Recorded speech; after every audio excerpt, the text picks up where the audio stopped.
Private sector के दिग्गज lander yes bank के लिए पिछले वित्त वर्ष 2027 की पहली तिमाही धमाकेदार रही। बैंक का मुनाफा 33% से अधिक बढ़ गया, लेकिन प्रोविडेंस में दोगुने से अधिक बढ़ोतरी पर शेयरों ने ऐसा दबाव बनाया कि ये करीब 4% टूट गया। बिकवाली का दबाव इतना तेज रहा कि निचले स्तर पर खरीदारी के बावजूद ये संभल नहीं पाया और अब भी ये काफी दबाव में है। आज बीएसई पर ये 2.96% की गिरावट के साथ 22.93 रुपए पर बंद हुआ। इंटरडे में ये 3.85% टूटकर 22.72 तक आ गया था। आगे की बात करें तो रिजल्ट के बाद ब्रोकरेज फर्म जेएम फाइनेंशियल ने इसकी रेटिंग को सेल से अपग्रेड कर रिड्यूस कर दिया है और टारगेट प्राइस 17 रुपए से बढ़ाकर 22 रुपए किया है, यानी कि इसके शेयर अभी टारगेट प्राइस से ऊपर हैं। यस बैंक के लिए वित्त वर्ष 2027 की शुरुआत धमाकेदार रही। स्टैंड अलोन लेवल पर इस वित्त वर्ष 2027 की पहली तिमाही अप्रैल-जून 2026 में बैंक का शुद्ध मुनाफा सालाना आधार पर 33.7% बढ़कर 1070.99 करोड़ रुपए पर पहुंच गया। इस दौरान बैंक की ब्याज से शुद्ध कमाई यानी एनआईआई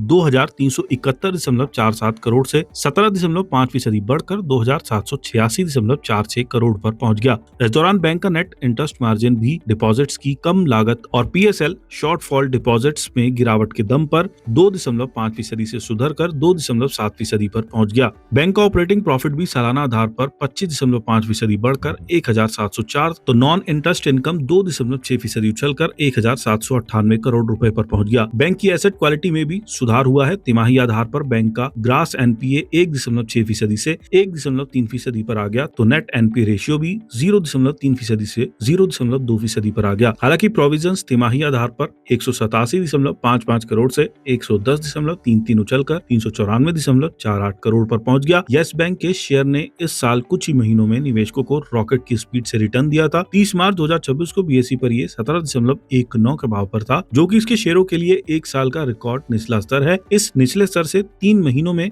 ये 49.91 उछलकर 18 जून 2026 को 25.77 पर पहुंच गया, जो उसके शेयरों के लिए एक साल का रिकॉर्ड हाई लेवल है।